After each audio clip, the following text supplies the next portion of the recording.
Inflection part में आज हम बात करने वाले हैं मुद्रा प्रचार, और उसके जो हम मुद्रास्फीति के बारे में पढ़ रहे थे उसमें आपने देखा कि प्रीवियस वीडियो में मैंने आपको बताया था कि मुद्रा प्रचार के रूप और उसके कारण, जिसमें प्रीवियस वीडियो में हमने ऑन द बेसिस ऑफ कह सकते हैं कॉजेज यानी कारणों के आधार पर मुद्रा के प्रकार कितने हो सकते हैं उसके बारे में हम लोगों ने बात की थी। क्लियर है आपको?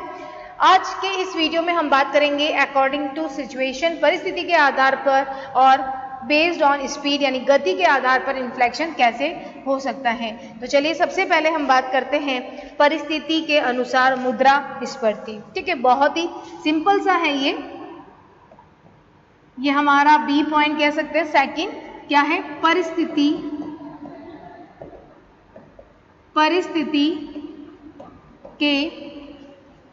परिस्थिति के अनुसार। ठीक है, यानी कि अकॉर्डिंग टू सिचुएशन,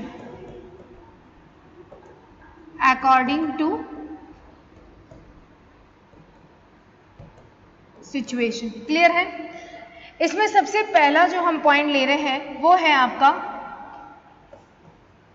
इसमें होता है युद्धकालीन मुद्रास्फीति यानी वॉर टाइम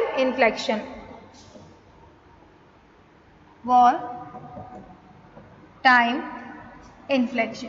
अब यहां सारे जो इन्फ्लेक्शन होंगे ना वो स्थिति पर डिपेंड करेंगे। क्लियर है? बहुत ही जो स्थिति होगी उसके बेस पे डिपेंड करेंगे। अब देखिए, वॉर टाइम इन्फ्लेक्शन का मतलब होता है युद्धकालीन जो परिस्थितियां होती हैं, युद्धकालीन। ठीक है, अब देखिए युद्ध के समय आप सभी जानते हैं कि युद्ध के समय बहुत ज़्यादा हम एक्सपेंसेस है, गवर्नमेंट वो अनप्रोडक्टिविटी एक्सपेंसेस ज़्यादा करती है। अनप्रोडक्टिविटी का मतलब होता है सिक्योरिटी पे एक्सपेंसेस किए जा रहे हैं।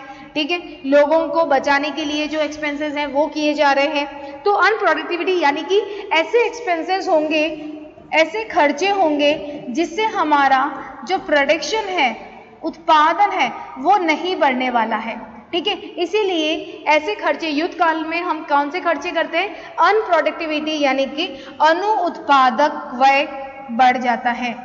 अनुत्पादक व्यय, अनप्रोडक्टिविटी एक्सपेंसेस बढ़ता है। इसका मतलब है ऐसे खर्चे किए जाएंगे सरकार के द्वारा जिससे हमारा उत्पादन नहीं बढ़ेगा। क्लियर है? और लेकिन अब उत्पादन तो नहीं बढ़ रहा है, लेकिन लोगों की जो डिमांड है वो क्या हो जाती है? डिमांड लोगों की वो तो बढ़ेगी। उत्पादन नहीं हो रहा है लेकिन लोगों को क्या चाहिएगा? खाना वगैरह चाहिएगा। तो यहाँ पे हम कह सकते हैं लोगों की डिमांड बढ़ जाएगी, कमोडिटी और सर्विसेज की वो तो मांगेंगे ही। ठीक है, इसीलिए हम कह सकते हैं कि वॉर टाइम में क्या होता है? बहुत ज़्यादा इन्फ्लेक्शन का जन्म होता है। इसीलिए सिचुएशन क्या है, स्थिति क्या है देश में कि वॉर टाइम चल रहा है, युद्धकालीन परिस्थिति चल रही है। क्लियर है आपको? सेकंड बात करते हैं पोस्ट वॉर इन्फ्लेक्शन, ये इसी का ही रूप है, पोस्ट वॉर इन्फ्लेक्शन। देखिए यहां पे हमने जब युद्ध हो रहा था उस कंडीशन में बात की थी। यहां पे हम बात कर रहे हैं युद्ध जो हो जाता है। ठीक है, इसे कह सकते हैं युद्धोत्तर कालीन स्फीति।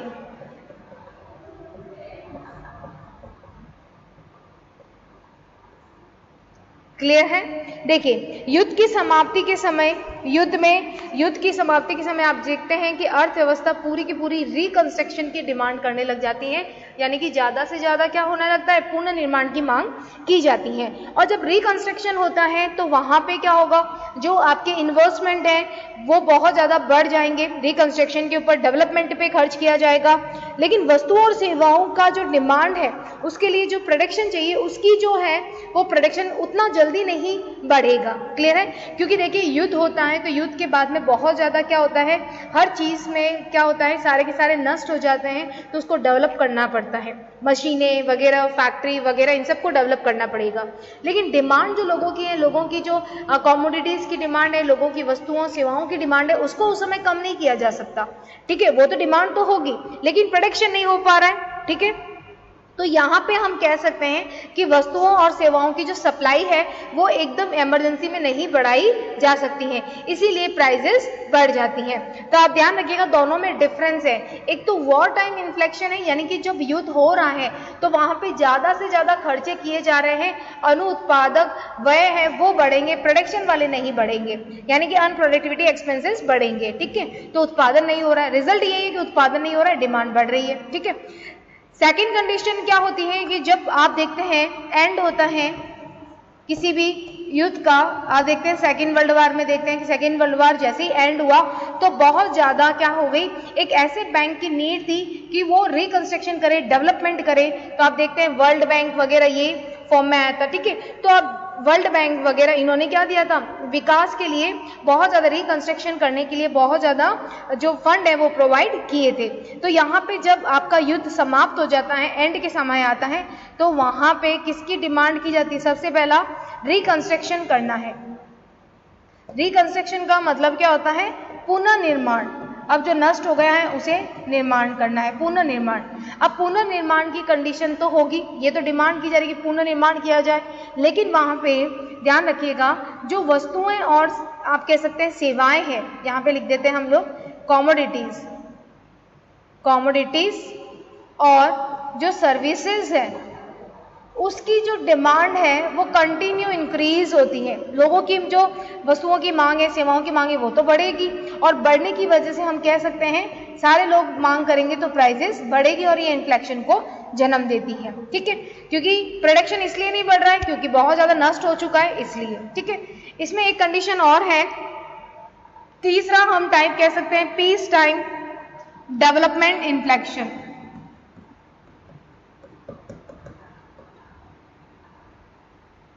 इन्फ्लेक्शन शांतिकालीन विकास मुद्रास्फीति, शांतिकालीन डेवलपमेंट इन्फ्लेक्शन। यानी कि देखिए सबसे पहले हमने युद्धकालीन देखी, फिर युद्ध समाप्त हुआ, अब क्या चल रही है, शांतिकालीन। तो ये स्टेप है और परिस्थिति है, उसमें आप परिस्थिति में कंफ्यूज नहीं हो कि कौन से पॉइंट आएंगे, क्योंकि सारे के सारे सिचुएशन है। पहले वॉर कंडीशन थी, फिर आफ्टर वॉर कंडीशन है, एंड देन पीस टाइम यानी शांतिकालीन विकास मुद्रास्फीति। अब देखो ये पॉइंट क्या कह रहे हैं, जब सरकार इकोनॉमिक डेवलपमेंट पे बहुत ज़्यादा हैवी एक्सपेंसेस करने लगती हैं, जिससे अल्पकाल में आप देखते हैं मॉनेटरी इनकम लोगों की बढ़ जाती है। अब मॉनेटरी इनकम है वो जल्दी बढ़ती है कंपैरिजन टू प्रोडक्शन ग्रोथ के। ठीक है, तो यहाँ पे हम कह सकते हैं ये जो है कंडीशन कहलाती है बहुत ज़्यादा इन्फ्लेक्शन की, यानी मौद्रिक आय में वृद्धि होने पर उत्पादन वृद्धि में कुछ समय लगने से मूल्य में जो वृद्धि होती है उसे कहते हैं डेवलपमेंट इन्फ्लेक्शन। यानी कि देखिए यहाँ पे देखिए युद्धकालीन विकास का मतलब क्या होता है, पहले क्या थी, युद्ध हुआ, फिर हमने वॉर कंडीशन पढ़ी थी, फिर हमने वॉर का पढ़ा, क्या पढ़ा था कि वो एंड हो गया, समाप्त हो गया। ठीक है, तो यहाँ पे रिकंस्ट्रक्शन पे हमने क्या किया, पैसा खर्च किया। ठीक है, लेकिन लोगों की जो डिमांड है वो तो बढ़ेगी, और लोगों की डिमांड बढ़ने से क्या होता है, प्राइजेस बढ़ेगी। अब वॉर कंडीशन में भी आप जानते हैं कि यहाँ पे जो सरकार है वो ज़्यादा से ज़्यादा एक्सपेंसेस किस पे कर रही है, वो अनप्रोडक्टिविटी एक्सपेंसेस कर रही है। अनप्रोडक्टिविटी का मतलब होता है जिससे कि उत्पादन नहीं बढ़ रहा है। क्लियर है, उत्पादन नहीं बढ़ रहा है और यहाँ पे प्राइजेस लोगों की बढ़ने लग जाती है, यानी डिमांड तो लोगों की बढ़ेगी तो प्राइस बढ़ेगी। ये दो कंडीशन। और तीसरी कंडीशन हमने ये देखी पीस टाइम कंडीशन। यहाँ पे क्या करेगी, जो गवर्नमेंट है हमारी सरकार है वो क्या करती है, बहुत ज़्यादा आप कह सकते हैं हैवी फंड एक्सपेंसेस करती है, बहुत ज़्यादा खर्चे करती है। कहाँ पे फंड खर्च कर रही है, पूरी की पूरी अर्थव्यवस्था के इकोनॉमिक डेवलपमेंट पे, इकोनॉमिक डेवलपमेंट पे, आर्थिक विकास करने पर ज़्यादा खर्च करती हैं। अब यहाँ पे ध्यान रखिएगा इकोनॉमिक डेवलपमेंट का मतलब होता है सरकार जाएगी ज़्यादा से ज़्यादा, क्या लेते हैं हम एक एग्जांपल लेते हैं, फैक्ट्री उन्होंने लगाई। ठीक है, सरकार ने फैक्ट्री लगाई। अब फैक्ट्री लगाई तो लोगों को क्या मिलेगा, इस फैक्ट्री से एम्प्लॉयमेंट मिलेगा लोगों को, क्योंकि लोग ही काम करेंगे ना, रोजगार बढ़ेगा। अब लोगों को एम्प्लॉयमेंट मिला, लोगों की क्या बढ़ गई, इनकम मॉनेटरी इनकम बढ़ गई। अब मॉनेटरी इनकम बढ़ गई, लोगों के पास पैसा आ गया, यानी कि लोगों के पास पैसा आने का मतलब है परचेजिंग पावर, क्रय शक्ति का बढ़ना। और क्रय शक्ति जब बढ़ती है तो आप सभी जानते हैं डिमांड बढ़ती है, लोग मांग करते हैं वस्तुओं की। लेकिन यहाँ पे जो फैक्ट्री लगाई है उसमें क्या होगा, लोगों के ये जो एम्प्लॉयमेंट लगे हैं लोग, उनको तो हर मंथ क्या मिलती है, सैलरी मिलती है, इसीलिए उनकी इनकम बढ़ रही। लेकिन यहाँ पे जो फैक्ट्री लगाई है उसका प्रोडक्शन होने में उसको टाइम लगेगा, तो प्रोडक्शन टाइम पे नहीं हो रहा है, यानी हम कह सकते हैं इनकम लोगों की जो है वो फास्ट बढ़ रही है, जल्दी बढ़ रही है कंपैरिजन टू प्रोडक्शन के। क्लियर है? तो इस कारण से जो महंगाई आती है। क्लियर?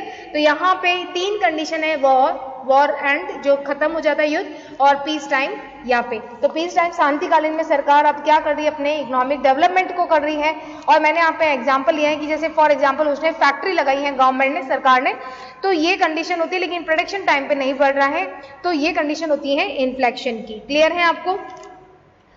अब हम बात करते हैं तीसरा पॉइंट जो हमने लिया था, क्या है, बेस्ड ऑन स्पीड बेस पे। तो बेस्ड ऑन स्पीड बेस पे हम बात करते हैं, ये इंपॉर्टेंट है। क्यों इंपॉर्टेंट है?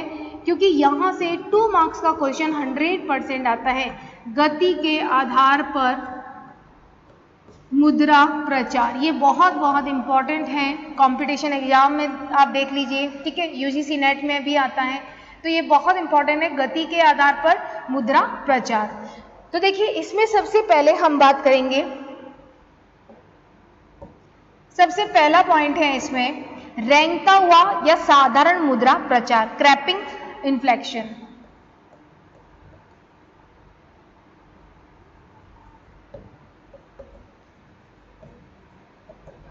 क्रैपिंग यानी कि रेंगना, रेंगता यानी कि रेंगता हुआ, या कह सकते हैं इसे रेंगता हुआ या सामान्य या साधारण मुद्रा प्रचार, सिंपल।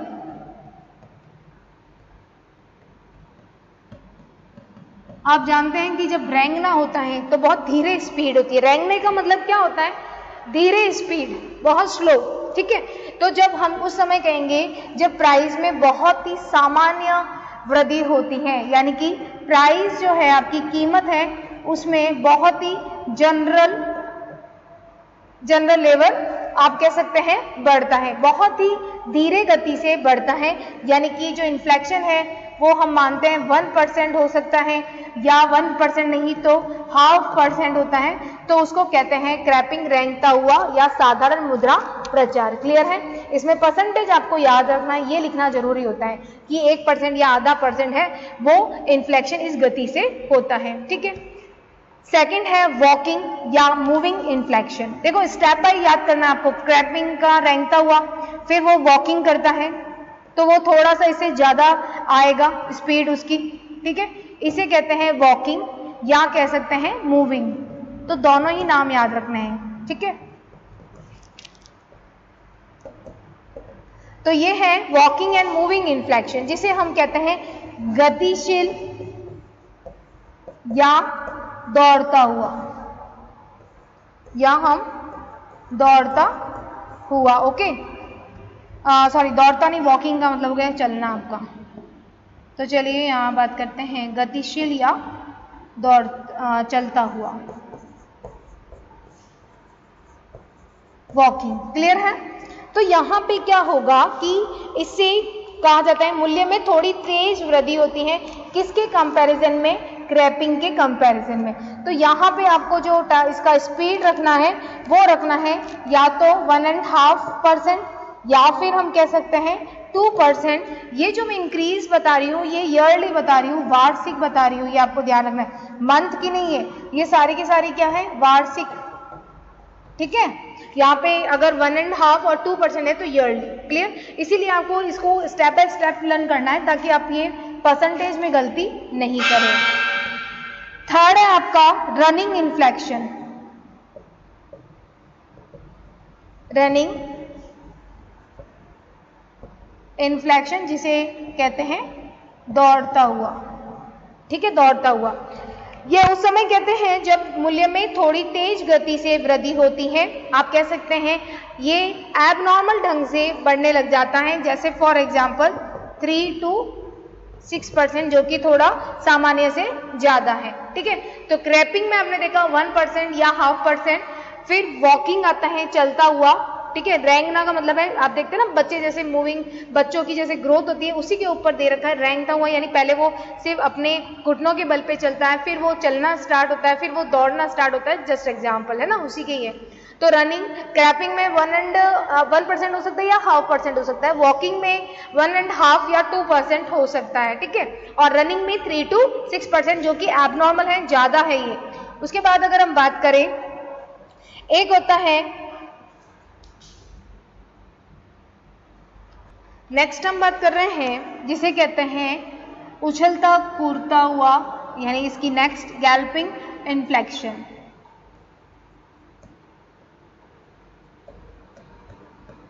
और यहां क्वेश्चन जरूर आता है इसका, इसे कहते हैं उछलता कूदता हुआ। जब बच्चे थोड़े बड़े हो जाते हैं तो क्या करते हैं, उछलना कूदना स्टार्ट कर देते हैं, ठीक है। तो उसी के ऊपर है ये मुद्रा प्रचार। तो उछलता कूदता का मतलब है जब युद्ध, और देखते हैं जब इकोनॉमिक क्राइसिस आती हैं जिसके कारण प्राइसेस बहुत ज़्यादा इंक्रीज हो जाते हैं, तो जब कह सकते हैं मूल्यों में वार्षिक वृद्धि 10% से वो यानी 10% से बहुत ज़्यादा हो जाती है, तो उसे कहते हैं उछलता कूदता हुआ मुद्रा प्रचार। क्लियर है। यानी कि ये कंडीशन कब आती है, 10% से ज़्यादा जब इन्फ्लेक्शन होता है, या तो आपके युद्धकालीन यानी वॉर कंडीशन हो सकती है, या फिर हम कह सकते हैं कि इकोनॉमिक क्राइसिस होती है, यानी कि आर्थिक संकट।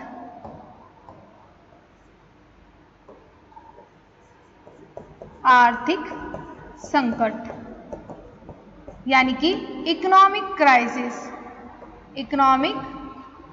क्राइसिस। तो उसके कारण हम कह सकते हैं कि 10% से ज़्यादा क्या हो जाती है, ये प्रॉब्लम आ जाती है। क्लियर है।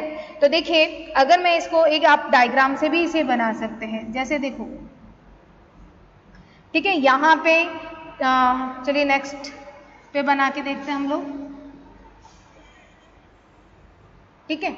अब देखिए OX पे हम बता रहे हैं टाइम पीरियड,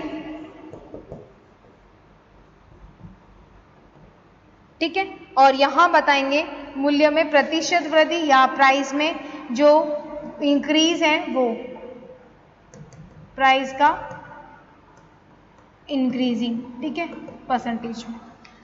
अब देखिए यहां पे मैं टाइम पीरियड लिख देती हूँ 1 2 3, ठीक है, सारा का सारा टाइम पीरियड।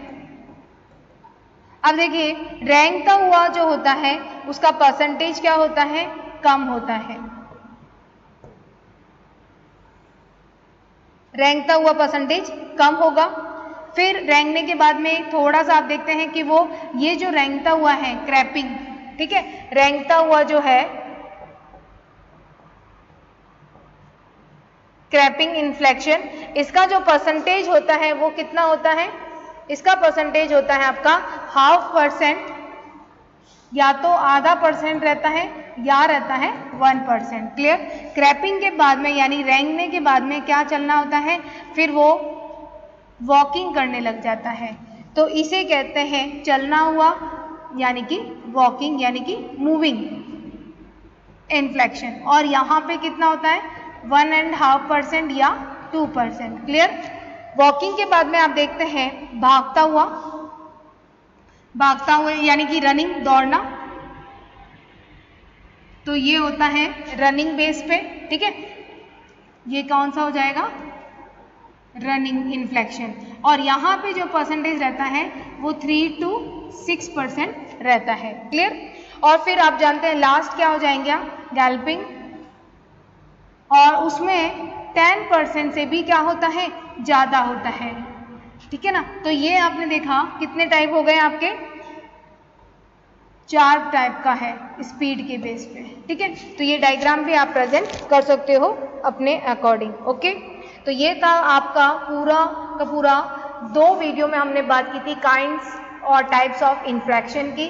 बहुत इंपॉर्टेंट है, एग्जाम में आपको इसी तरह से फ्लो चार्ट बना के बताना होगा ज़्यादा से ज़्यादा जो कॉजेज़ हमने डिस्कस किए थे वो थे कॉजेज़ के बेस पे, फिर सिचुएशन के बेस पे तो 3 ही थे, और बेस्ड ऑन स्पीड पे मैंने आपको 4 बताए थे। क्लियर है? और ये जो कॉजेज़ के बेस पे, इस पे हमने 13-14 पॉइंट डिस्कस किया था। Okay, thank you.